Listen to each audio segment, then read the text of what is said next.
Okay, എല്ലാവർക്കും നമസ്കാരം. എൻ്റെ പേര് ആത്മിക. ഞാൻ 9ാം ക്ലാസ്സിൽ പഠിക്കുന്നു.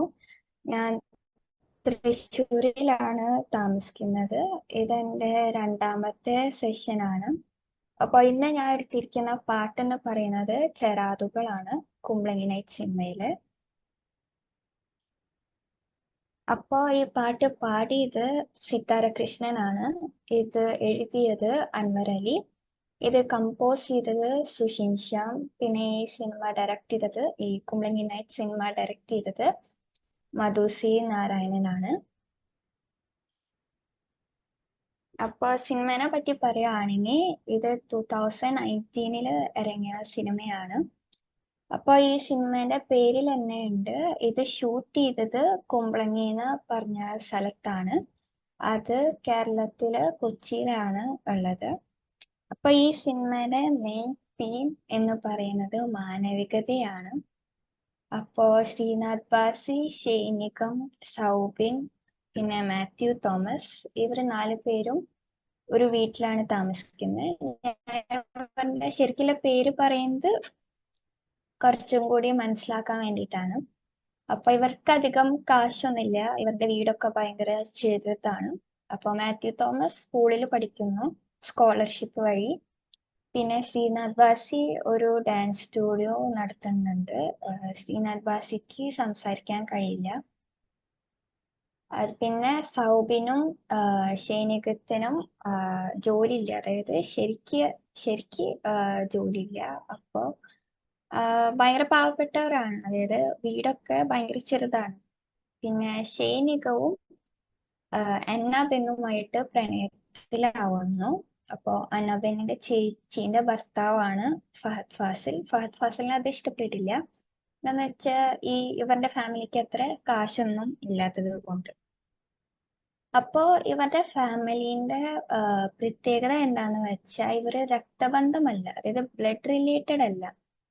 അപ്പൊ ഇവരുടെ റിലേഷൻ പറയുകയാണെങ്കിൽ സൗബിന്റെ അച്ഛനും ശ്രീനാഥ് ബാസിന്റെ അമ്മയും കൂടി കല്യാണം കഴിച്ചിട്ട് ഉണ്ടായ മക്കളാണ് ഷൈനികവും മാത്യു തോമസും. അപ്പോ സൗബിന്റെയും ഷൈനികത്തിന്റെയും മാത്യു തോമസിന്റെയും അച്ഛൻ ഒന്നാണ്, ശ്രീനാഥ് ബാസിന്റെയും ഷൈനികത്തിന്റെയും മാത്യു തോമസിന്റെയും അമ്മ ഒന്നാണ്. അപ്പോ അതിന്റെ അർത്ഥം സൗബിന്റെയും ശ്രീനാഥ് ബാസിന്റെയും തമ്മില് രക്തബന്ധമല്ല. പക്ഷെ ആ കുടുംബത്തില് ഏറ്റവും കൂടുതൽ ക്ലോസ് ഇവർ രണ്ടുപേരാണ്. അപ്പൊ ഇവരുടെ അച്ഛനും അമ്മമാരൊക്കെ വേറെ ആണെങ്കിൽ പോലും ഇവർക്ക് അതൊന്നും വിഷയമല്ല, ഇവർക്ക് ഭയങ്കര ഒത്തൊരുമയാണ്. അപ്പൊ സ്വന്തം ചേട്ടനും അനിയന്മാരായിട്ടാണ് ഇവർ തമ്മിൽ കാണുന്നത്. അപ്പോ രക്തബന്ധത്തിനേക്കാൾ മുകളിൽ മാനവികതയാണ് വരുന്നത്. ഇക്കാലത്ത് അങ്ങനെ ആരെങ്കിലും ഉണ്ടെങ്കിൽ നമ്മൾ അത്ര ക്ലോസ് ആക്കുന്ന വരില്ല, പക്ഷെ ഇവർക്ക് അതൊരു വിഷയവുമല്ല. അപ്പൊ ഇത് ആ സിനിമയില് ഭയങ്കരമായിട്ട് ഹൈലൈറ്റ് ചെയ്ത് കാണിക്കുന്നുണ്ട്. പിന്നെ ഇവര് അനാഥരാണ്, അതായത് ഇവരുടെ അച്ഛൻ മരിച്ചു, അമ്മ ഇവരുടെ ഒപ്പം ജീവിക്കുന്നില്ല, അമ്മ വേറെ സ്ഥലത്താണ് താമസിക്കുന്നത്. അതെ, അപ്പൊ ആ വീട്ടില് താങ്ങും തണലായിട്ട് ആരും ഇല്ല. അതുകൊണ്ട് തന്നെ ഇവരുടെ വീട്ടില് ഭയങ്കര പ്രശ്നങ്ങൾ ഉണ്ടാവും, ജീവിതത്തില് കുറെ കുഴപ്പങ്ങളൊക്കെ ഉണ്ടാവും. അപ്പൊ ഈ പാട്ട് എന്ന് വരുന്നത് ഒരു ഇൻട്രോ സോങ് ആയിട്ടാണ്. ഈ സിനിമ തുടങ്ങുമ്പോഴാണ് ആ പാട്ട് വരുന്നത്. ഈ പാട്ടെന്ന് വെച്ചാൽ മാതൃത്വത്തെ പറ്റിയിട്ടാണ്. പിന്നെ ഉള്ളത്, ഈ സിനിമയില് ലൈറ്റ് ഭയങ്കരമായിട്ട് ഇൻഫ്ലുവൻസ് ചെയ്യുന്നുണ്ട്. അപ്പൊ ഈ സിനിമ കാണുമ്പോൾ നമുക്കറിയാം ഇതൊരു വിഷ്വൽ ഇമാജിനറി ആയിട്ടുള്ള ഒരു സിനിമയാണ്. അപ്പൊ ഇവിടെ ലൈറ്റ് ഒരു മെറ്റഫർ ആയിട്ട് കാണിക്കുന്നുണ്ട്. അതിനെപ്പറ്റി നമുക്ക് ലാസ്റ്റ് ഡിസ്കസ് ചെയ്യാം. അപ്പൊ നേരത്തെ ഞാൻ മാനവികതയെ പറ്റിയിട്ട് പറഞ്ഞു. അപ്പോ അതേമാതിരിയുള്ള ഒരു സിനിമയാണ് ഷോപ്പ് ലിഫ്റ്റേഴ്സ്. അപ്പൊ ഇതിന് കുറെ അവാർഡൊക്കെ കിട്ടിയിട്ടുണ്ട്. അപ്പൊ എല്ലാവരും പറ്റിയെങ്കിൽ അതൊന്ന് കാണാൻ നോക്കണം. അപ്പോ ചെറാതുകൾ തോറും നിൻ തീ ഓർമ്മയായി. ചെറാതെന്ന് വെച്ചാൽ നമുക്ക് എല്ലാവർക്കും അറിയാം, തീയ എന്നൊക്കെ നമ്മൾ പറയും. തോറും നീ തീ ഓർമ്മയായി. തീ ഓർമ്മ എന്നൊക്കെ പറയാൻ നമ്മളിങ്ങനെ പറയും ചൂടുള്ള ഓർമ്മകൾ എന്നൊക്കെ പറയും. അപ്പൊ ചെറാതുകൾ തോറും നിൻ തീയോർമ്മയായി തരാതെ പോം ചാരുവ മുമ്മകളാൽ. തരാതെ പോയ ചാരുവ, ചാരു എന്ന് വെച്ചാ ഭംഗി, ഉമ്മകളാൽ. അപ്പൊ ഇവിടെ ചേരാതെന്ന് ഉദ്ദേശിക്കുന്നത് അമ്മയെയാണ്. അപ്പൊ അവരുടെ ഒപ്പം അമ്മ താമസിക്കുന്നില്ല, അമ്മ വേറെ സ്ഥലത്താണ് താമസിക്കുന്നത്, പക്ഷെ അവരുടെ കൂടെ എപ്പോഴും അമ്മയുണ്ട്. അപ്പൊ ഇവിടെ ചെരാത് തോർന്നത് അമ്മേനെയാണ് വിശേഷിപ്പിക്കുന്നത്. അപ്പൊ ഇവിടെ അമ്മ വെളിച്ചമായിട്ടാണ് വരുന്നത്. ചുഴലൊന്നോരി കുറ്റാ കൂരിരുൾ കഴിയോളം ഞാൻ എറിയാം. ചുഴലൊന്നൂരി, ചുഴലെന്ന് വെച്ചാൽ നമുക്ക് എല്ലാവർക്കും അറിയാം, ചുഴലിക്കാറ്റ് എന്നൊക്കെ നമ്മൾ പറയും. കുറ്റാ കൂരിരുൾ, കുറ്റാ കൂരിരുൾ, ഈ വാക്യത്തിന് ഒരു പ്രത്യേകതയുണ്ട്. അത് ആരെങ്ങൾക്കും പറയാൻ പറ്റുമോ? ഇതിന്റെ കുറച്ച് എക്സാമ്പിൾസ് ആരെങ്ങൾക്കും പറയാൻ പറ്റുമോ? സ്ക്രീനിൽ അല്ലാത്തത്. ഭയങ്കര ഇരുട്ട്. അത് അർത്ഥം അങ്ങനെ, പക്ഷെ കുറ്റാ കൂരിരുൾ, ഇത് ഈ വാക്യത്തിൽ ഒരു പ്രത്യേകത ഉണ്ട്. അല്ലെ ഇത് പോലത്തെ തന്നെ എക്സാമ്പിൾസ് എന്തെങ്കിലും? കണ്ണ് കുത്തിയാ കാണാത്തിരുട്ടാണോ?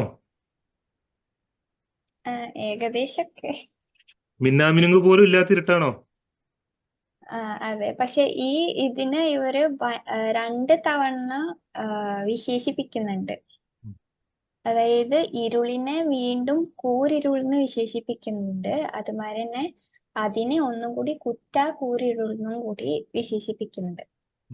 അർത്ഥം അതുപോലെ തന്നെ. ഇതുമാതിരി വേറെ എക്സാമ്പിൾസ് ആരെങ്ങൾക്കും പറയാൻ പറ്റുമോ? ഞങ്ങളുടെ നാട്ടില് നട്ടപ്രാന്ത് എന്ന് പറയാറുണ്ട്. പച്ചപ്പാതിര. അതിലുണ്ട്. നട്ടപ്പാതിരി നട്ടപ്രാന്ത് എന്ന് പറയാറുണ്ട്. കുരുട്ട് നട്ടപ്പാതിര. അപ്പൊ എവിടെ അമ്മ മറ്റുള്ളവർക്ക് വേണ്ടി എരിഞ്ഞു തീരാണ്. ഇവിടെ അമ്മ വെളിച്ചമായിട്ടാണ് വരുന്നത്. ഉലകിൻ കടുനോവാറ്റും തണുത്തൊരു പുലർക്കാറ്റായി വീശിരാമി. ഉലകെന്ന് വെച്ച ലോകം, നോവെന്ന് വെച്ച വേദന. അപ്പൊ കടുനോവ്, കടുത്ത വേദന. ആറ്റും, ആറ്റെന്ന് വെച്ചാൽ ചായ ആറ്റും എന്നൊക്കെ നമ്മൾ പറയും. ചായ എന്തിനാ ആറ്റുന്നത്? കടുപ്പം കുറയാനും പിന്നെ ചൂട് കുറയാൻ വേണ്ടിയിട്ട്. അപ്പൊ ഇവിടത്തെ വേദനകൾ, കടും വേദനകളൊക്കെ ആറ്റും തണുത്തൊരു പുലർക്കാറ്റായി വീശിടാമി. അപ്പൊ ഇവിടെ അമ്മ കാറ്റായിട്ടാണ് വരുന്നത്. അപ്പൊ നേരത്തെ അമ്മ വെളിച്ചമായിട്ട് വന്നു, പിന്നെ ഇവിടെ കാറ്റായിട്ട് വന്നു. അപ്പോ അവളുടെ ജീവിതത്തിലുള്ള വേദനകളൊക്കെ അമ്മ ആറ്റിക്കളയാം എന്നാണ് പറയുന്നത്. ഉഷസ്സിൻ നനമേയ് തോർത്താനിറങ്ങും വെയിലായിടാം. ഉഷസ് എന്ന് വെച്ചാൽ പ്രഭാതം, മെയ് എന്ന് വെച്ചാൽ ശരീരം. അപ്പോ നനമെയ് എന്ന് വെച്ചാൽ നനഞ്ഞ ശരീരം, തോർത്താനിറങ്ങും വെയിലായിടാം. ഇവിടെ വെയിലായിട്ട് അമ്മ വരാം എന്നാണ് പറഞ്ഞത്. അപ്പൊ ആദ്യം വെളിച്ചമായി വന്നു, പിന്നെ കാറ്റായിട്ട് വന്നു, ഇവിടെ വെയിലായിട്ട് വരാം എന്നാണ് പറയുന്നത്. പാരിൽ ഒരു ഊഞ്ഞാലയലയായി ഞാൻ വരാം നിൻ ആകാശമായി. പാരെന്ന് വെച്ചാൽ ലോകം. അപ്പോ അയൽന്ന് വെച്ചാൽ ഈ ഫോട്ടോയിൽ കാണുന്ന മാതിരി തന്നെ ഒരു ഊഞ്ഞാലാണ്. അപ്പൊ നിങ്ങൾ ശ്രദ്ധിച്ചോന്നറിയില്ല, പാട്ടിന്റെ ഫസ്റ്റ് സീനില് ആ കുട്ടി മാത്യു തോമസ് ആണ്. അപ്പൊ ആ കുട്ടി പുറത്ത് വന്നിട്ട് അയൽമ ഇരുന്ന് ആകാശത്തേക്ക് നോക്കുകയാണ്. ആ സമയത്ത് കുട്ടി അമ്മയെയാണ് ആലോചിക്കുന്നത്. അപ്പോ അമ്മ അവിടെ ആകാശമായി വരാം എന്നാണ് പറയുന്നത്. നിറയുന്നോരി കണ്ണീർ കയങ്ങൾ കടൽ ഞാൻ കരയിലിടാം.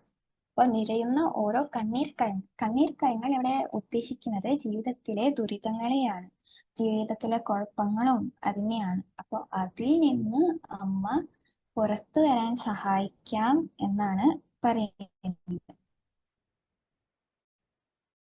അപ്പോ ഈ പാട്ടിന് ഒരു ഫീമെയിൽ വോയിസ് ആണ്. അപ്പൊ അതിന്റെ കാരണം സുഷിൻ ശ്യാമിന്റെ ഇന്റർവ്യൂല് പറയുന്നുണ്ട്. എല്ലാവരും വിചാരിച്ചത് സുഷിൻ ശ്യാം പാടും എന്നാണ്. പക്ഷെ ഇത് മാതൃത്വത്തെ പറ്റിയിട്ടാണല്ലോ ഈ പാട്ട് ഉള്ളത്. അതുകൊണ്ടാണ് ഇതിന് ഫീമെയിൽ വോയിസ് വെച്ചേ എന്നാണ് പറയുന്നത്, കുറച്ചും കൂടി ഡീപ്പ് ഫീലിംഗ് കിട്ടാൻ വേണ്ടിയിട്ട്. അപ്പോ ഇവിടെ അമ്മ മറ്റുള്ളവർക്ക് വേണ്ടിയിട്ടാണ് ഇത് ചെയ്യുന്നത്. അപ്പൊ അമ്മയ്ക്കും ചൂടോ തണുപ്പോ ഉണ്ട്, പക്ഷെ അത് അമ്മ നോക്കുന്നില്ല. അമ്മ മറ്റുള്ളവർക്ക് വേണ്ടിയിട്ടാണ് ത്യാഗം ചെയ്യണം, മറ്റുള്ളവർക്ക് വേണ്ടി സാക്രിഫൈസ് ചെയ്യണം. മകനെ ഞാനുണ്ടരികത്തൊരു കാണാ കണ്ണോട്ടമായി. അപ്പൊ ഇവിടെ അമ്മ ഫിസിക്കലി ഇല്ല, പക്ഷെ ഇമാജിനറിയിലാണ്. ഞാനുണ്ടരികത്ത് ഒരു കാണാ കണ്ണോട്ടമായി. അപ്പൊ ഇവിടെ കാണാ കണ്ണോട്ടമായി എന്ന് ഉദ്ദേശിക്കുന്നത് എന്താ? ആരെങ്ങൾക്കും പറയാൻ പറ്റുമോ അവിടെ മീനിങ് എന്താ ഉദ്ദേശിക്കുന്നത്? ആർക്കും കിട്ടിയില്ലേ? കാണാ കണ്ണോട്ടമായി. ഔട്ട് ഓഫ് സൈറ്റ് എന്ന് പറയാച്ചു. ആ, അത് ശരിയാണ്. എന്നാലും കുറച്ചും കൂടി നോക്കുന്ന ആളെ ഒരു നമുക്ക് കാണാൻ പറ്റില്ല, അങ്ങനെയാണോ? എന്താ? അല്ല, നമ്മളെ നോക്കുന്ന ആളെ നമുക്ക് കാണാനായിട്ട് പറ്റില്ല. ആ, അതായത് അമ്മ അവരുടെ കൂടെ താമസിക്കുന്നില്ല, പക്ഷെ അമ്മ കൂടെ ഉണ്ട്, ഇതുമാതിരി. പിന്നെ മകനെ ഞാനുണ്ടകലത്തൊരു കാവൽ മാലാഖയായി. നേരത്തെ അരികത്തായിരുന്നു, ഇവിടെ അമ്മ അകലത്തുണ്ട്, ഒരു കാവൽ മാലാഖയായി. അപ്പൊ ഇവിടെ അമ്മ മക്കളെ പ്രൊട്ടക്ട് ചെയ്യാനാണ് നോക്കുന്നത്. ഇപ്പൊ അമ്മ മറ്റുള്ളവർക്ക് വേണ്ടി സാക്രിഫൈസ് ചെയ്യാനാണ്. അപ്പൊ അമ്മയെ പറ്റിയിട്ടും പിന്നെ മക്കളെ പ്രൊട്ടക്ട് ചെയ്യാനാണ് അമ്മ നോക്കുന്നത്. ഇപ്പൊ പാട്ട് കഴിഞ്ഞു. പാട്ട് ഭയങ്കര ചെറിയൊരു പാട്ടാണ്. ഇത് പാടാനായിട്ട് ഞാൻ പ്രമീല ആന്റീനെ ക്ഷണിക്കുന്നു.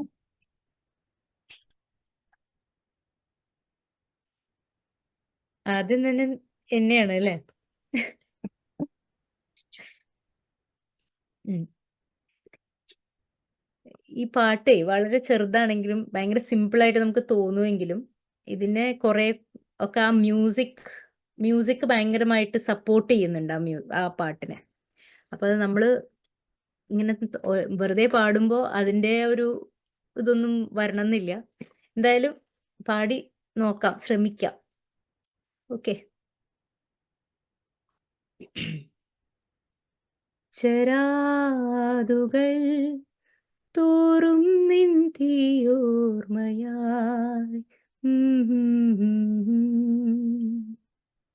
തരാതെ പോ ചാരുവാമും മകളാൽ ചുഴലും നോരി കുറ്റാക്കൂരിരുൾ കഴിയോളം ഞാനേറിയാം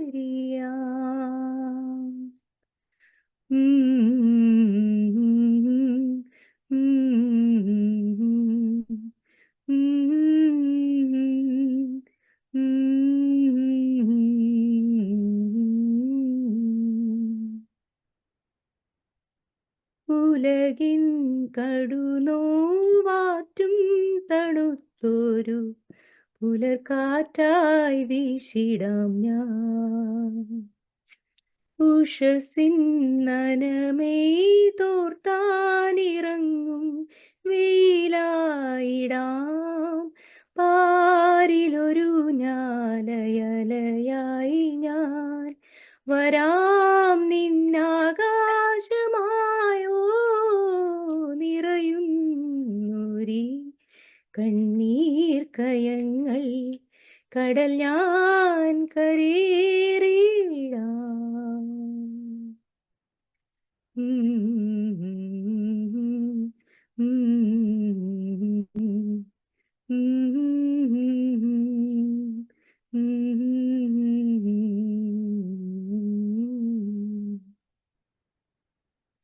മകനേ ഞാനുണ്ടരികത്തൊരു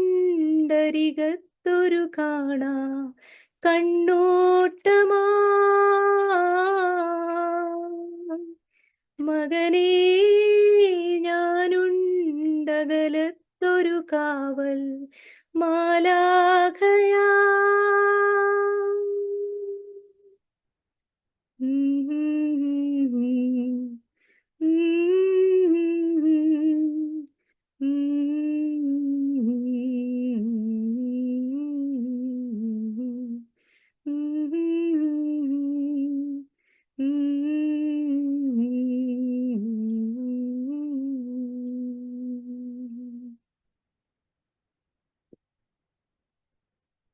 താങ്ക് യു പ്രമീലാൻറ്റി, അത് നല്ല രസമുണ്ടായിരുന്നു.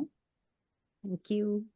അപ്പൊ ഇതേപോലെ തന്നെ ഉള്ള ഒരു പാട്ടാണ് മാ എന്ന് പറഞ്ഞത്. അപ്പൊ അത് താരേ സമീൻ പർ സിനിമയിൽ നിന്നാണ്. അപ്പൊ പറ്റിയെങ്കിൽ അതെല്ലാരും കേൾക്കാൻ നോക്കണം. അപ്പൊ അതില് ആ കുട്ടി പറയുന്നത്, ആ കുട്ടീനെ ഹോസ്റ്റൽ ചേർക്കാൻ പോകുമ്പോ ആർക്കും മനസ്സിലായില്ലെങ്കിലും അമ്മയ്ക്ക് തന്നെ മനസ്സിലായില്ലേ എന്നാണ് ആ കുട്ടി ചോദിക്കുന്നത്. അപ്പൊ ഇതേ സെയിം അർത്ഥത്തിലുള്ള വേറൊരു പാട്ടാണിത്. എല്ലാരും കേൾക്കണം.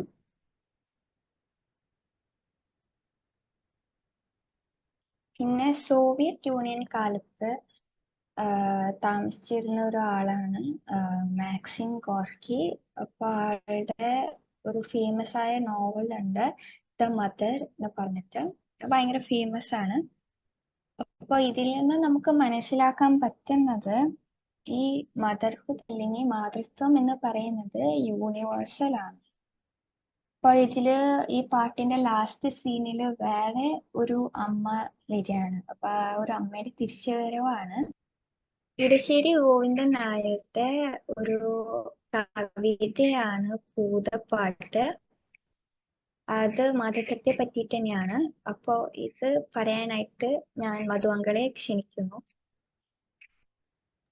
പണ്ട് ഞാനൊക്കെ ഇത് പദ്യപാരായണത്തിന് പാടിയിട്ടുണ്ട്. എനിക്ക് ഓർമ്മയുള്ള 3-4 വരി പാടാട്ടോ. പണ്ട് ഞാൻ 1-ലോ 2-ലോ ഒക്കെ.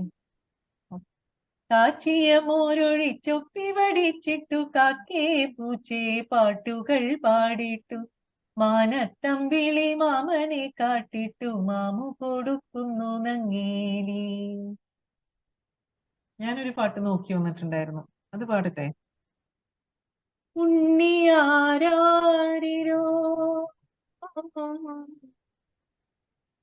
തങ്കമാരാരിരോ എന്റെ പിഞ്ചോമന പൂങ്കുരുത്താരാരിരോ കൊച്ചു പൊന്നും കിനാവിന്റെ തോമഞ്ചലിൽ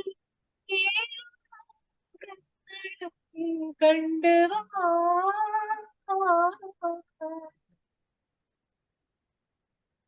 ആരാരിരോ തങ്കമാരാരിരോ എന്റെ പിഞ്ചോമന പൂങ്കുരുത്താരാരിരോ കൊച്ചു പൊന്നും കിനാവിന്റെ പൂമഞ്ചലിൽ കണ്ടുവാ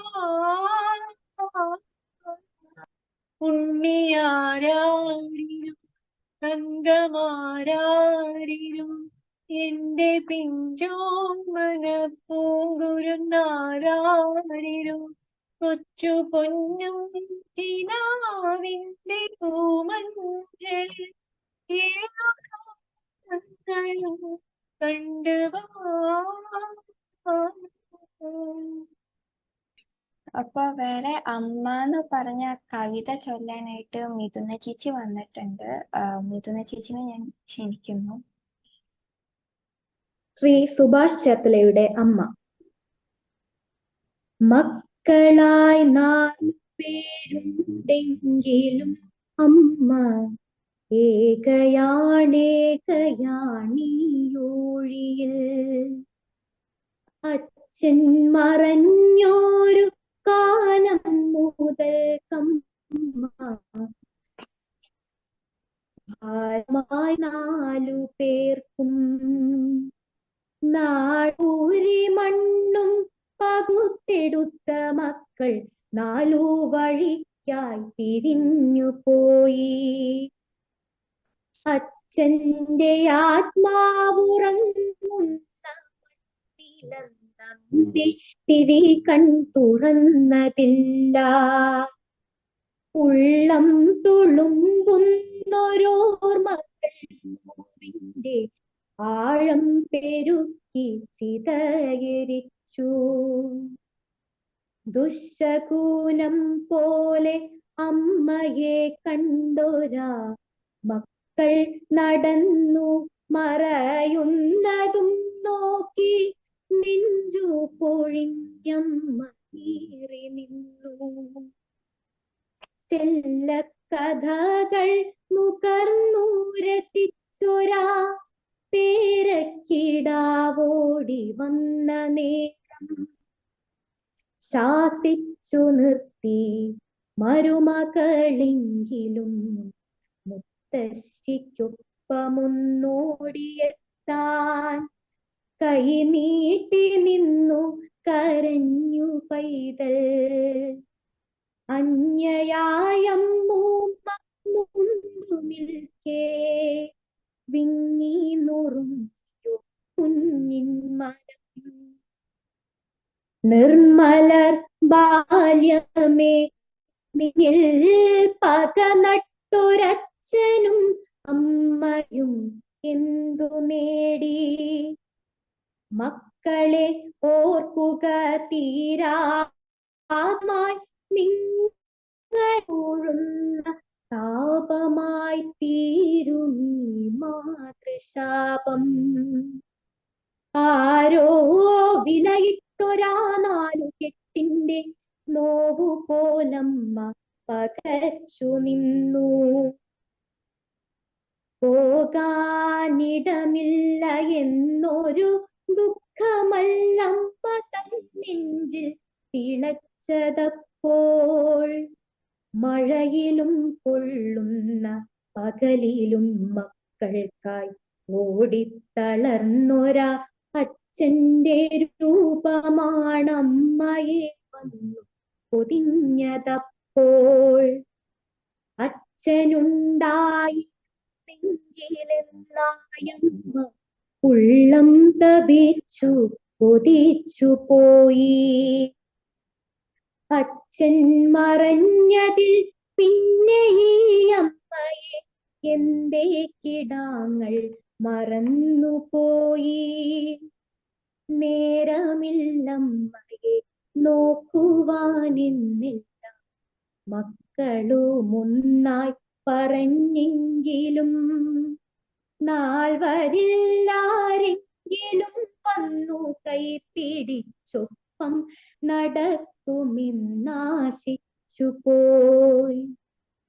ആശകൾ പിന്നെയും ബാക്കിയാക്കി പാതി വഴി മറഞ്ഞൊരാ അച്ഛന്റെ ഓർമ്മയിലമ്മ പിടഞ്ഞു വീഴേ.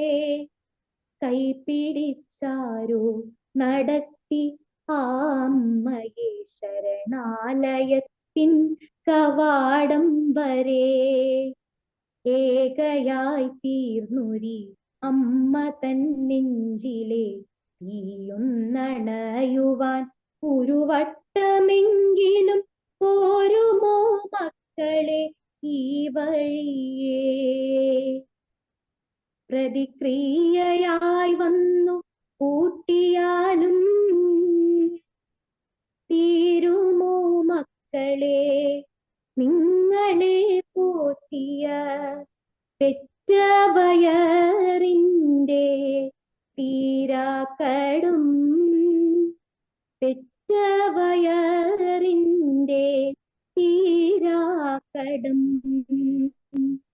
നന്ദി. അസലായിട്ട് മോളെ നന്നായി ചൊല്ലി. നല്ല ഫീൽ ഉണ്ടായിരുന്നു, നല്ല ക്ലിയർ ആയിരുന്നു, നന്നായിരുന്നു കേട്ടോ. Thank you. മധുവങ്കൾ അവിടെ ഉണ്ടോ? നമ്മൾ നേരത്തെ നിങ്ങൾക്ക് ഓർമ്മയുണ്ടോ ഒരു ക്ലാസ് ചെയ്തത് അമ്മ മഴക്കാറിനു കണ്ണിറഞ്ഞു എന്ന് പറഞ്ഞ് എന്ന ഒരു പാട്ട് നമ്മൾ ക്ലാസ് ആയിട്ട് എടുത്തത് നമുക്ക് ഓർമ്മയുണ്ടോ? ഒരു ഗാനം നമ്മൾ ക്ലാസ് ആയിട്ട് എടുത്തിട്ടുണ്ടായിരുന്നു. അന്ന് നമ്മളോട് സംസാരിക്കാനായിട്ട് ദീപ അമീർ എന്ന് പറഞ്ഞിട്ട് ഒരു ചേച്ചി വന്നിട്ടുണ്ടായിരുന്നു, ഓർമ്മയുണ്ടോ? ഇല്ല. ആ ചേച്ചി ഈ അസുഖം വന്ന കുട്ടികളെ സഹായിക്കാനുള്ള ഓർഗനൈസേഷൻ നടത്തുന്ന ഒരു ഷീബ ചേച്ചി എന്ന് പറഞ്ഞ ഒരു ചേച്ചി വന്നത് ഓർമ്മയില്ല നിങ്ങൾക്ക്?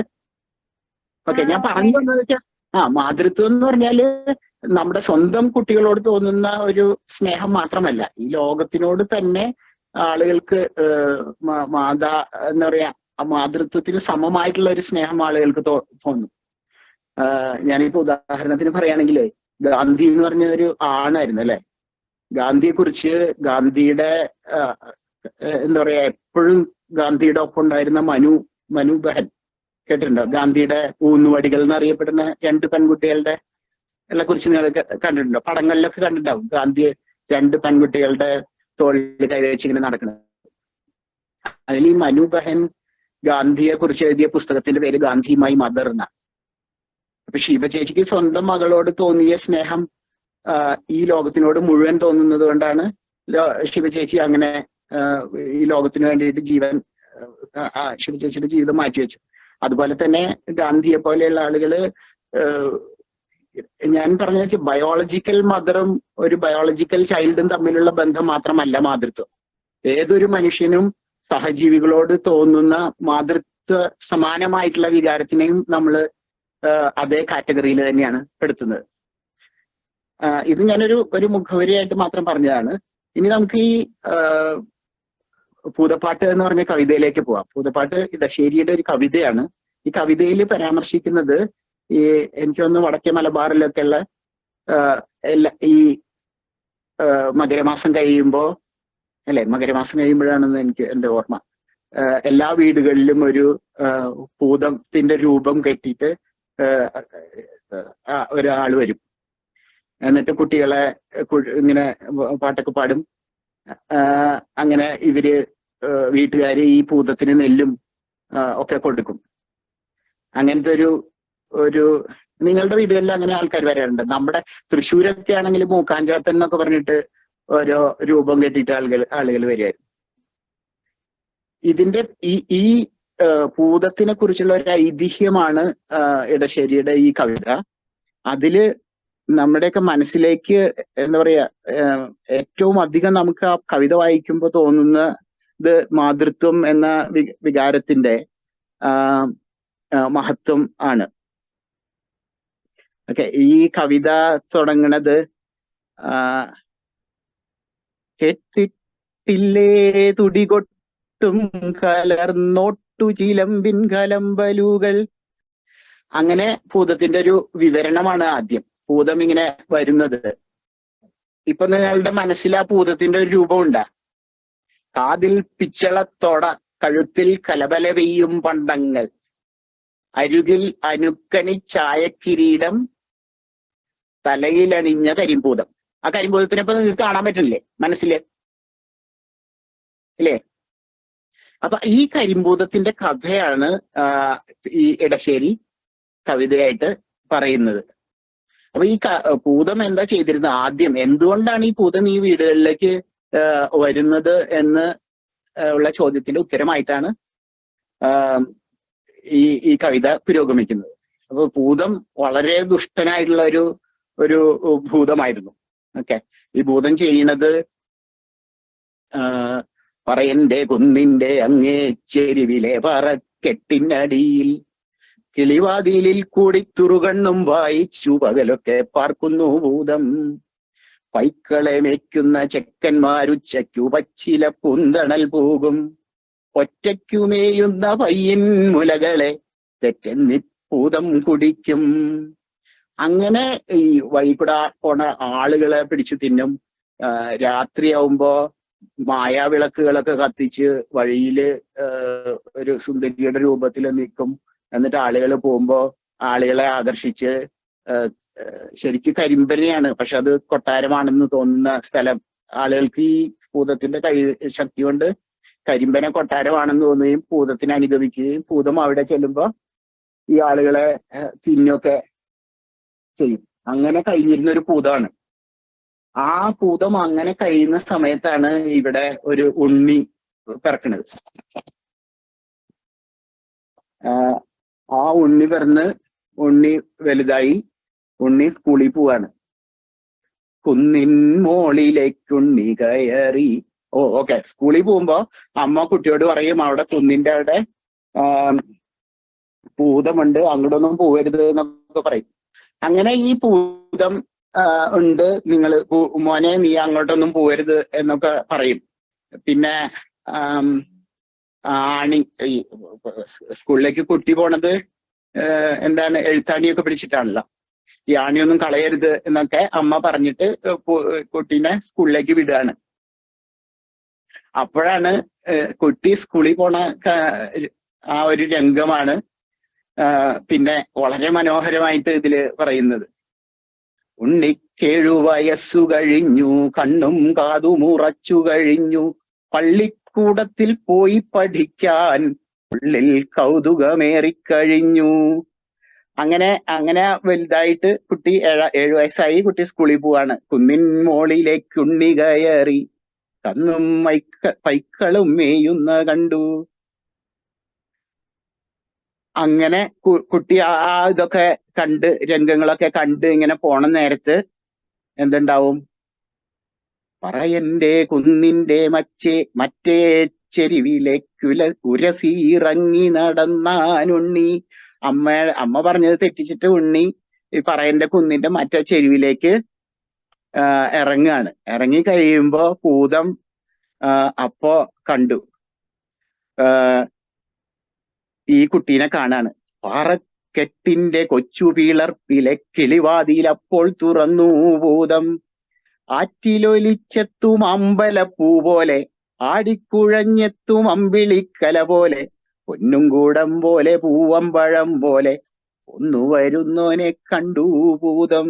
നമുക്ക് തന്നെ ഇത് വായിക്കുമ്പോ നമുക്ക് കൊതിയാവണില്ലേ ആ കുട്ടീനെ കാണാനായിട്ട്. അങ്ങനെ ആ കുട്ടി ഭൂതത്തിനുള്ളിലൊരിക്കിളി തോന്നി, ഭൂതത്തിൻ മാറത്തു കോരിത്തരിച്ചു, ഭൂതമൊരോമന പെൺകിടാവായി പുത്തമരത്തിന്റെ ചോട്ടിലും നിന്നു. അപ്പൊ ഭൂതം ഒരു ചെറിയ കുട്ടിയുടെ രൂപം, ഒരു പെൺകുട്ടിയുടെ രൂപമായിട്ട് അവിടെ പൂത്തമരത്തിന്റെ ചോട്ടിൽ നിൽക്കാണ്. ഓക്കെ. അപ്പോ ഈ സെഷൻ തുടങ്ങുന്ന സമയത്ത് ഞാൻ ലൈറ്റിനെ പറ്റി പറഞ്ഞിരുന്നു. ഇതൊരു വിഷ്വൽ ഇമാജിനറി ആയിട്ടുള്ള ഒരു സിനിമയാണെന്ന് പറഞ്ഞിരുന്നു. അപ്പൊ ഈ കുംബ്ലങ്ങിന്റെ സ്ഥലത്തിന്റെ പ്രത്യേകത എന്താന്ന് വെച്ചാൽ കവറാണ്. അപ്പൊ കവർ എന്ന് വെച്ചാൽ സീ സ്പാർക്ക് എന്നൊക്കെ നമ്മളിങ്ങനെ പറയും. അപ്പൊ കവറ് കെട്ടിക്കിടക്കാന്നൊക്കെ പറയും. അപ്പൊ ഇത് അവരെ സിനിമയിൽ കാണിച്ചിട്ടുണ്ട്. ഈ ഫോക്ക് സാധനം അവരൊരു സിനിമയിൽ കാണിച്ചിട്ടുണ്ട്. ഇവിടെ ലൈറ്റ് ഒരു മെറ്റഫർ ആയിട്ടാണ് കാണിക്കുന്നത്. അപ്പൊ ഇതേമാതിരി തന്നെ സിനിമകൾ അല്ലാതെ തന്നെ ലൈറ്റ് മെറ്റഫർ ആയിട്ട് തന്നെ പെയിന്റിങ്സിലും ഉണ്ട്. അപ്പോൾ നമ്മുടെ കേരളത്തിൽ തന്നെ ഉള്ള ഒരു ആർട്ടിസ്റ്റാണ് ടോം മക്കുഴി. അപ്പോൾ ആളുടെ പെയിന്റിങ്സ് എടുത്ത് നോക്കിയാൽ നമുക്ക് ലൈറ്റ് ഭയങ്കരമായിട്ട് ഇൻഫ്ലുവൻസ് ചെയ്യുന്നത് നമുക്ക് കാണാം. അതുമാതിരി തന്നെ ഒരു റിനൈസൻസ് ആർട്ടിസ്റ്റായ കാരവാജിയോന്റെ പെയിന്റിങ്സ് എടുത്ത് നോക്കിയാൽ നമുക്കിത് കാണാൻ പറ്റും. അപ്പൊ പണ്ട് കാലത്ത് ജീവിച്ചിരുന്ന ഒരു ഫിലോസഫർ ആയിരുന്നു ഡയോജനീസ് പറഞ്ഞത്. അപ്പൊ ആള് പകല് നിലവിളക്ക് കൊണ്ടാണ് നടക്കുക. അപ്പൊ ആൾക്ക് വട്ടാണെന്നൊക്കെ പറഞ്ഞു. അപ്പൊ ആള് എന്തിനാണ് ഇതും തൂക്കി പിടിച്ച് പോണേന്ന് ചോദിച്ചപ്പോ ആള് ഒരു മനുഷ്യനെ തേടി പോവാന്നാണ് പറഞ്ഞത്. ഒരു നന്മയുള്ള മനുഷ്യനെ തേടി പോവാ എന്നാണ് പറഞ്ഞത്. അപ്പൊ അതിന് കാരണം ആളെ ചുറ്റും ഭയങ്കര ദേഷ്യമുള്ള നല്ല പൊട്ട സ്വഭാവമായ ആൾക്കാരായിരുന്നു. ആളെ ഭയങ്കര പുവർലി ആയിട്ടാണ് ട്രീറ്റ് ചെയ്തിരിക്കുന്നത്. അപ്പോ അങ്ങനത്തെ ഒരു ഫിലോസഫർ ഉണ്ടായിരുന്നു. അപ്പോ നിങ്ങൾക്കെല്ലാം മനസ്സിലായി എന്ന് വിചാരിക്കുന്നു. ഇതൊക്കെ കഴിഞ്ഞിട്ട് നമുക്ക് ഒന്നും കൂടി ഒന്ന് പാട്ടൊന്ന് കേട്ട് നോക്കാം. അല്ല, അപ്പൊ ഞാനിത് വേഗം നിർത്താം. അങ്ങനെ ഈ ഭൂതത്തിനെ കൊണ്ടുപോവാണ്, കുട്ടീനെ കൊണ്ടുപോവാണ് ഭൂതം. അപ്പോ വൈകുന്നേരമായിട്ടും ഭൂതത്തിനെ കാണാണ്ടായപ്പോ അമ്മ മുഴുവൻ അലഞ്ഞു നടന്നു. അവസാനം ഈ ഭൂതം പക്ഷെ കുട്ടീനെ ഉപദ്രവിച്ചൊന്നുമില്ല. ഭൂതത്തിന് കുട്ടീനോട് വളരെ സ്നേഹമായിരുന്നു. കുട്ടിയും കൂടിയിട്ട് ഭൂതം ഒരു പൂമാല കോർത്ത് കളിക്കുകയായിരുന്നു. അവിടെ ചെന്നിട്ട് ഈ അമ്മ കുട്ടീനെ ചോദിക്കുമ്പോ ഭൂതത്തിന്റെ യഥാർത്ഥ വേഷം എടുക്കും. ഭൂതം പല പല രീതിയിൽ ഈ അമ്മേനെ പേടിപ്പിക്കാൻ നോക്കും. അമ്മ പേടിക്കില്ല. അത് വർണ്ണിക്കുന്നതിലേക്ക് നമ്മൾ പോയാൽ കുറച്ചുകൂടി സമയം എടുക്കും തോന്നും. അങ്ങനെ ഭൂതം കുറെ പേടിപ്പിച്ച് നടക്കാതെ ആവുമ്പോ ഭൂതം എന്ത് ചെയ്യും, അമ്മേനെ പ്രീണിപ്പിച്ചിട്ട് കുട്ടീനെ എടുക്കാൻ നോക്കും. അമ്മോട് പറയും, എന്താ പറയാ, ഒരു കൊട്ടാരം മുഴുവൻ സ്വർണങ്ങളും മുത്തുകളും ഉള്ള ഒരു ഇത് കാണിച്ചിട്ട്, മായയില് കാണിച്ചിട്ട് അമ്മോട് പറയും, അത് മുഴുവൻ നീ എടുത്തോ, എനിക്ക് ഉണ്ണിയെ തരണം എന്ന് പറയും. അപ്പൊ അമ്മ പറയും, എനിക്ക് അതിനേക്കാളൊക്കെ പ്രധാനം എന്റെ ഉണ്ണിയാണെന്ന് പറഞ്ഞിട്ട് ഈ അമ്മ എനിക്കിതൊന്നും കാണണ്ട എന്ന് പറഞ്ഞിട്ട് അമ്മ 2 കണ്ണുകളും ചൂഴ്ന്നെടുത്തിട്ട് ഈ ഭൂതത്തിന്റെ മുമ്പിൽ വെക്കും. അപ്പൊ ഭൂതത്തിനൊരു സൂത്രം തോന്നും. അപ്പോഴും ഭൂതത്തിന്റെ കരൾ അലിഞ്ഞില്ല. ഭൂതത്തിനൊരു സൂത്രം തോന്നും. ഭൂതം അപ്പൊ ഒരു തെച്ചിക്കോലു പറിച്ചു ഭൂതം. ഒരു തെച്ചിക്കോല എടുത്തിട്ട് ഉണ്ണിയുടെ അതേ രൂപത്തിലുള്ള ഒരു കുട്ടീനെ ഉണ്ടാക്കി. എന്നിട്ട് അമ്മയ്ക്ക് കണ്ണ് കാണില്ലല്ലോ. അപ്പൊ അമ്മയുടെ മുമ്പില് ഈ കുട്ടീനെ നിർത്തും. പുതിയതായിട്ട് ഉണ്ടാക്കിയ ശരിക്കും ഇല്ലാത്ത കുട്ടിയാണ്. എന്നുവെച്ചാ അമ്മയുടെ മോനല്ല, വേറൊരു കുട്ടിയുടെ രൂപം തെച്ചിക്കോല കൊണ്ട് ഉണ്ടാക്കിയിട്ട് അമ്മയ്ക്ക് മുമ്പിൽ വെക്കും. അപ്പൊ അമ്മ ഈ കുട്ടീനെ, കണ്ണ് കാണാത്ത അമ്മ കുട്ടീനെ മുഖത്തൊക്കെ തടവി നോക്കിയിട്ട് പറയും. അപ്പൊ അമ്മയ്ക്ക് മനസ്സിലാവും ഇത് എന്റെ കുട്ടിയല്ല. അപ്പൊ അമ്മയ്ക്ക് ദേഷ്യം വന്നിട്ട് ഈ ഭൂതത്തിനെ ശപിക്കാനായിട്ട് പോകും. അപ്പൊ ഭൂതം ആകെ ഈ അമ്മയുടെ എന്താ പറയാ സ്നേഹവും പേടിയും ഒക്കെ കാരണം ഭൂതം അമ്മയോട് ക്ഷമ ചോദിക്കും. ക്ഷമ ചോദിച്ചിട്ട് അമ്മയ്ക്ക് ഉണ്ണീനെ കൊടുക്കും. അപ്പൊ ഉണ്ണീനെ കൊടുത്തിട്ട് ഉണ്ണീനെ കൊണ്ടുപോകുമ്പോ ഭൂതത്തിനാണെങ്കിൽ ഭൂതത്തിന്റെ മനസ്സൊക്കെ ആകെ മാറി. ആ പഴയ ക്രൂരനായിട്ടുള്ള ഭൂതം മാറിയിട്ട് ഒരു വളരെ നല്ലൊരു ഭൂതമായിട്ട് അത് മാറുകയാണ്. അപ്പൊ ഭൂതത്തിന് ഈ കുട്ടീനെ കൊണ്ടുപോകുമ്പോ ഭയങ്കര വിഷമാവും. കരഞ്ഞ് കണ്ണീന്നൊക്കെ ധാരധാരിയായിട്ട് വെള്ളം വരും. അപ്പൊ അമ്മ ഈ വിഷമം കണ്ടിട്ട് അമ്മ പറയും, നീ ഭൂതത്തിനോട് പറയും, ഭൂതം വിഷമിക്കണ്ട, എന്നാണ് മകരമാസത്തിലല്ലേ,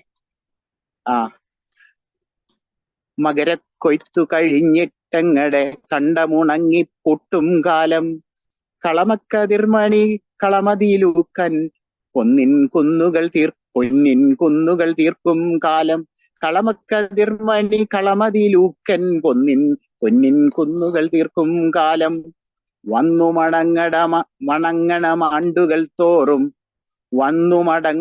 ആണ്ടുകൾ തോറും പൊന്നുണ്ണിക്കൊരു കുതുകം ചേർക്കാൻ, ഞങ്ങളുടെ വീട്ടിനു മംഗളമേകാൻ ഞങ്ങൾ കഞ്ചിത സൗഖ്യമുദിക്കാൻ. അങ്ങനെ എല്ലാ മകരമാസത്തില് കൊയ്ത്തൊക്കെ കഴിഞ്ഞിട്ട് കൊയ്ത്തൊക്കെ കഴിഞ്ഞ് ഇങ്ങനെ എന്താ പറയാ നെൽമണികളൊക്കെ കുന്നുകൾ പോലെ, പൊന്നിന്റെ കുന്നുപോലെ കുമിഞ്ഞുകൂടുന്ന ഒരു സമയത്ത് എല്ലാ വർഷവും നീ ഞങ്ങളുടെ വീട്ടിലേക്ക് വരണം, എന്നിട്ട് ഉണ്ണിയോടൊപ്പം കളിക്കണം, ഞങ്ങൾക്ക് സൗഖ്യം തരണം എന്ന് പറഞ്ഞിട്ട് അമ്മ പോവും. അപ്പൊ ഭൂതം അങ്ങനെ എന്ന് പറഞ്ഞിട്ട് ഭൂതം സന്തോഷത്തോടെ തിരിച്ചു പോകും. പക്ഷേ ഉണ്ണി ഏത് വീട്ടിലത്തെയാണെന്ന് ചോദിക്കാൻ ഈ ഭൂതം മറന്നുപോയി. ഭൂതത്തിന് ഉണ്ണിയുടെ വീട് അറിയില്ല. അപ്പൊ ഭൂതം എല്ലാ കൊല്ലവും ഉണ്ണിയുടെ വീട് അന്വേഷിച്ച് നാട്ടിലേക്ക് വരും. ഇതാണ് കഥ.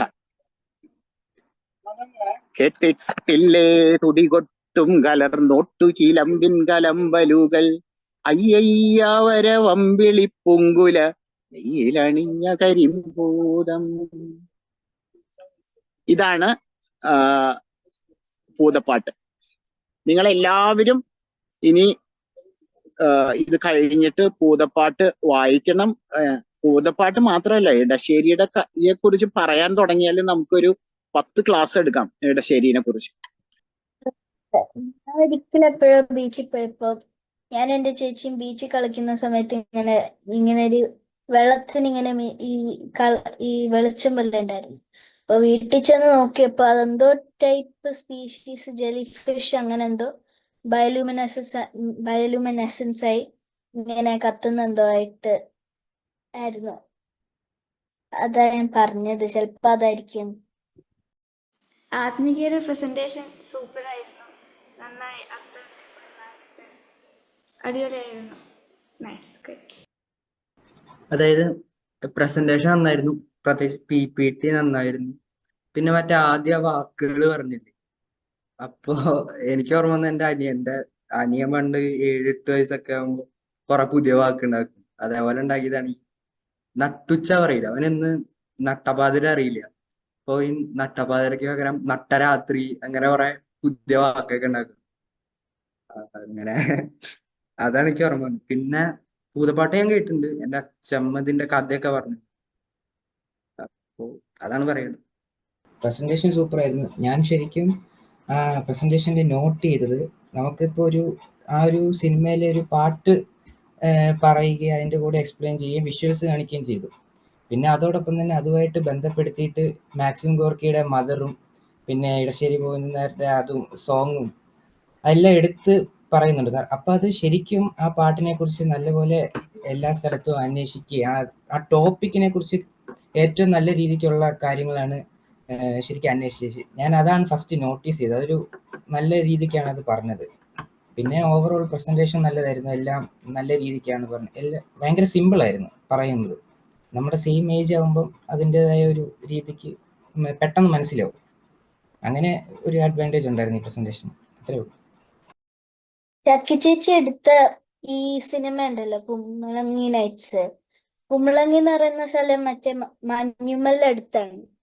പിന്നെ ഞാൻ ശ്രദ്ധിച്ചത്, കഴിഞ്ഞ ദിവസം ഞാൻ എടുത്ത സിനിമ ഉണ്ടല്ലോ മഞ്ഞുമൽ ബോയ്സിന്റെ, അത് ഒന്നാമത് മറ്റേ സുബിനും മറ്റേ ശ്രീനാഥ് പാസി അവർ രണ്ടുപേരും അതിലുണ്ടായിരുന്നു.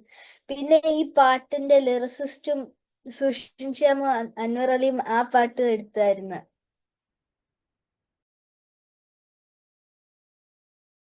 പിന്നെ പ്രസന്റേഷൻ നല്ല അടിപൊളിയായിരുന്നു. ആ ട്രാൻസിഷൻസും ഒക്കെ നല്ല രസമുണ്ടായിരുന്നു. ഒരമ്മപ്പാട്ട്.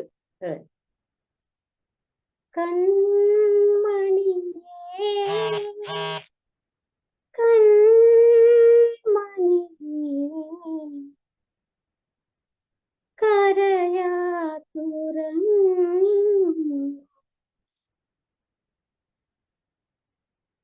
കണ്ടിനു കണ്ണായി നിന്നെ വളർത്താൻ അമ്മയില്ലേ നിന്നരികിൽ അരികിൽ അരികിൽ കഴിഞ്ഞ കഥയിലെ കഥാനായകൻ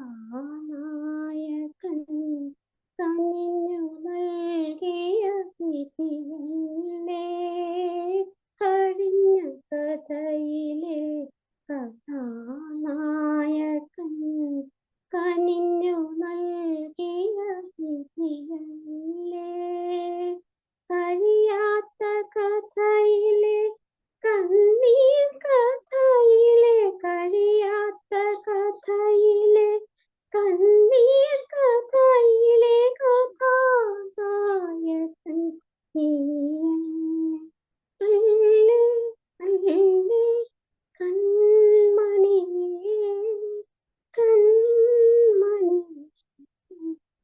ഓക്കെ, ഇത്ര മതി. താങ്ക് യു ഒരു അവസരം തന്നതിന്. നന്നായി പാടി. ഈ പാട്ടിലെ ആ സീൻ കണ്ടപ്പോ തോന്നിയൊരു കാര്യമാണ്, ചെരാതാണ്. അമ്മേനെ ഇവിടെ ചെരാതായിട്ടാ പറയുന്നത്, മെഴുതിരി ആയിട്ടല്ല പറയുന്നത്. മെഴുതിരി എന്ന് പറയുമ്പോ കത്തി ഉരുകി ഇല്ലാണ്ടാവലാണ്. ചെരാത് എന്ന് പറഞ്ഞു കഴിഞ്ഞാല് എണ്ണ തീരുന്ന വരെ കത്തുകയെന്നാണ്. വീണ്ടും എണ്ണ ഒഴിച്ചു കൊടുത്താലേ കത്തുള്ളൂ. അപ്പൊ മക്കളുടെ സ്നേഹം ഇല്ലാണ്ടായി പോയി കഴിഞ്ഞിട്ടുണ്ടെങ്കിൽ അമ്മ ഇല്ലാണ്ടാവുന്നതാകും ചെരാത് ഉപയോഗിക്കാനുള്ളതെന്ന് എനിക്ക് തോന്നി. അതോടൊപ്പം ആ അമ്മയെ കുറിച്ചുള്ള ചിന്തകൾ വരുന്നതോടൊപ്പം തന്നെ പിന്നെ കാണുന്ന സീൻ സൗബീൻ തുഴഞ്ഞ ഒരു അമ്മയായിട്ട് വരുന്നതാണ്, ഒരു കുഞ്ഞിനെ മടിയിലെത്തിയിട്ട്. അപ്പൊ കാണുന്ന മറ്റുള്ളവരുടെ മുഖത്തൊരു സന്തോഷമുണ്ട്. ഒരമ്മ വീണ്ടും വീട്ടിലേക്ക് വരികയാണ്. വീണ്ടും ആ ചെരാത് തെളിയാനായിട്ട് വേറൊരു അമ്മയുമായിട്ട് സൗബീൻ വരുമ്പോ ഈ ജീസസ് ക്രൈസ്റ്റും മാതാവും ഔസേപിതാവും കൂടി ഇരിക്കുന്ന കുറെ പിക്ചേഴ്സ് ഉണ്ട്. അത് എല്ലാവരും കണ്ടിട്ടുണ്ടാവില്ല, ഞാൻ കണ്ടിട്ടുണ്ട്. അപ്പൊ അതില് ഈ ജീസസ് ക്രൈസ്റ്റും ഈ ഔസേപിതാവ് എന്ന് പറയുന്ന സെയിന്റ് ജോസഫ് വളർത്തുപിതാവ് മാത്രമാണ്. ആ സിനിമയിലും ആ കുട്ടിയായിട്ട് അമ്മ വരുന്നത് സൗബീന്റെ ഭാര്യയോ മകനോ അല്ല, ഒരു വളർത്തുപിതാവായിട്ട് കൊണ്ടുവരികയാണ്. അപ്പൊ അതൊക്കെ ഒരു കണക്ഷൻ ആണ് തോന്നുന്നത്. അപ്പൊ ചെരാത് ഒരിക്കൽ കത്തി തീർന്ന ചെരാത് ആ മക്കളെ ഉപേക്ഷിച്ച്, അല്ലെങ്കിൽ ഉപേക്ഷിച്ചിട്ടല്ല, അവരെ പ്രൊട്ടക്ഷൻ കൊടുക്കാൻ തന്നെ അമ്മ അവിടെ നിന്ന് പോയിട്ട് ആ വീട്ടിലേക്ക് വേറൊരമ്മ കുറച്ചും കൂടി എണ്ണ ഒഴിച്ചു കൊടുക്കാൻ കത്താനും വേണ്ടി വേറൊരമ്മ വരുന്നത് പോലെ എനിക്ക് തോന്നിയിട്ടുണ്ട് ഇത് കാണുമ്പോൾ. പിക്ചറൈസേഷൻ ആണ് പറഞ്ഞത്. ആത്മിക നന്നായി അവതരിപ്പിച്ചു.